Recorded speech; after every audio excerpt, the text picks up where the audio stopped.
dito, nakuluwa na. Ito yung isa pang lugar na malapit sa puso ni Dolphy. Ang isa sa mga paborito niyang restaurant. That's right. Yan po ang ibibida sa atin ni Monica, Drew at Arn mula po sa Malate, Maynila. Good morning, guys! Morning, guys. Drew. Ayan, good morning. At syempre, good morning din sa ating mga kapuso. Ito nga, nandito pa rin at nagbabalik tayo sa kahabaan ng Adriatico Street sa Malate, Manila. Kung saan nga nakatayo ang isa sa mga paboritong kainan ni Mang Dolphy nung siya ay nabubuhay pa. At ito nga yung Bistro Remedios. At ngayong umaga, papasukin natin yung loob para nga alamin kung bakit paboritong-paborito ito ni Mang Dolphy na kainan. At sabi nila usually dinner time, pumupunta siya dito. Ayan. Actually, pagpasok pa lamang mga kapuso, one of the things daw na talagang gustong-gusto niya dito ay yung maaliwalas na ambience na talaga naman kitang-kita. Napaka-aliwalas nga nito. And pagpasok, isa rin sa mga kapansin-pansin na makikita dito sa loob ng restaurant, ayan nakikita nyo, ay mayroong isang sketch ni Mang Dolphy. Actually, ang pangalan po ng sketch na yan ay Dolphy din. At ang may likha nga daw niya na yung mismong may-ari nitong restaurant. Now, konting trivia lang mga kapuso, alam nyo ba na talagang nasa loob at kumakain daw si Mang Dolphy nang gawin itong sketch na ito. So talagang sa picture na yan ay na-depict kung anong madalas ang ginagawa at kinakain din ni Mang Dolphy kapag nandito siya sa loob.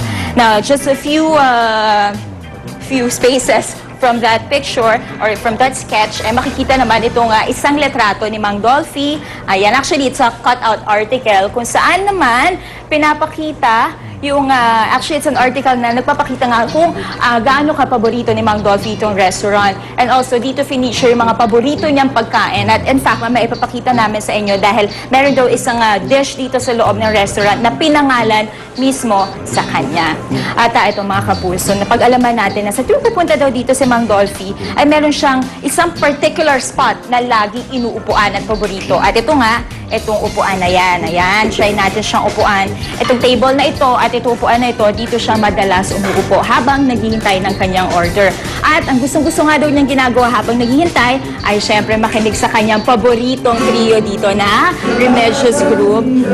Ayan. Alam mo ba, habang nag-relax si Mang Dolphy dito, ay pinakakanta niya kanyang mga paboritong pagkain. Of course. At syempre, yung paborito niyang kanta, yung kinakanta nila ngayon ay Handog ni Florante. Ang pinapakinggan niya habang naghihintay ng food, di ba? Correct. Right on cue kami niya, nila Kuya Edwin at nila Mang Fred. At nilalabas na namin yung mga usually in-order ni Mang Dolphy. Yes. Andyan yung kare-kare, baka. Siyempre nandyan yung crispy tajang. Nandyan yung adobong kambing. Ayun. Nandyan yung gising-gising. Gising-gising. Oo, ito yung fried plapla. Yan. Bukas. At Yes. siyempre, ang i-feature din natin yung palos. Actually, yan yung named after Mang Dolphy. Kasama natin ngayon, mga kapuso, yung mga viewers natin, si Mang Fred na nagtatrabaho na dito 24 years. Yes, sir. At si Kuya Edwin naman for, what, 18 years 18 naman. years. Ayan, sige, bigyan niyo naman kami ng konting kwento. Ano yung parang naging experience nyo o yung naranasan nyo with Mang Dolphy? So, yung ating experience kay Mang Dolphy, talagang hindi natin siya basta makakalimutan dahil napakatagal na po kaming talagang ako po yung talagang umaharap sa kanya. Pagdating ko lang nagdadainin siya rito, talagang... Usually, Kuya Mang Fred, ilang times a month siya dumadaan dito? kung minsan po talagang mga 5 hanggang 6 na. Okay. Dalas, no, partner?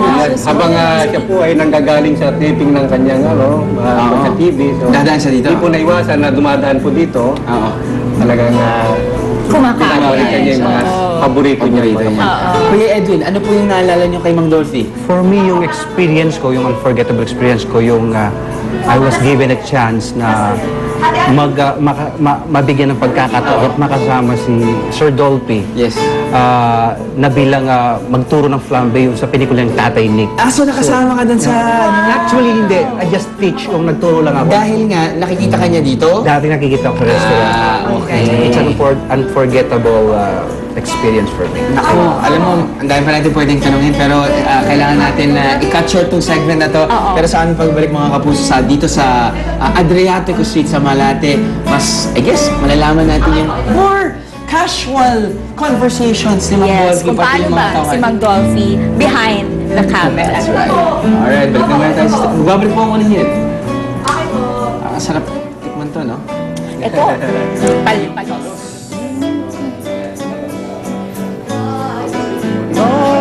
Nagkasama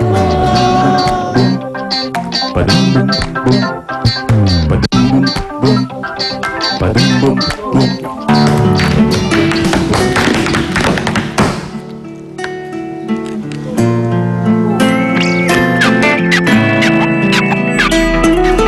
matagal nang pinagkatiwalaan, may bago ng pangalan. Ang dating Shalane ngayon ay Solane. At para dyan makakausap natin ang Brand and Communications Manager ng Solane LPG, si Ms. Ana Barrios. Good morning, Ana. Good morning, Suzy. Bukod sa pagbabago ng pangalan, ano pa ang bago sa Solane? Alam nyo, we've really improved our service for Solane.